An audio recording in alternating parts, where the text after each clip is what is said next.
തുർക്കിയിൽ കടൽ ഉൾവലിഞ്ഞു. തുർക്കിയിലെ ഇസ്മി പ്രവിശ്യയിലാണ് കടൽ 200 മീറ്റർ ഉൾവലിഞ്ഞത്. കടൽ പിൻവാങ്ങിയതിനെ തുടർന്ന് നിരവധി ബോട്ടുകൾ കരയിൽ കുടുങ്ങി. സുനാമിക്ക് മുന്നോടിയായിട്ടാണ് ഇത്തരം പ്രതിഭാസങ്ങൾ കാണപ്പെടുന്നത്. ഇതോടെ ആശങ്കയിലാണ് ഇവിടുത്തെ ജനങ്ങൾ.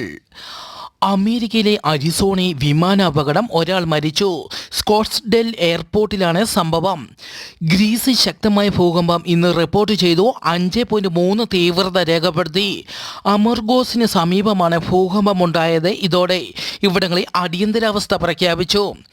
ഗ്രീസിലെ സന്റോറിനി ദ്വീപിൽ ഒരാഴ്ചക്കിടെ 7000 ഭൂകമ്പങ്ങൾ റിപ്പോർട്ട് ചെയ്തു. സന്റോറിനിയിൽ നിന്ന് ഏകദേശം 11,000 പേരെ ഒഴിപ്പിച്ചു. മധ്യ അമേരിക്കൻ രാജ്യമായ ഗോട്ടിമാലയിൽ ബസ് പാലത്തിൽ നിന്ന് കൊക്കയിലേക്ക് മറിഞ്ഞ് 54 പേർ മരിച്ചു.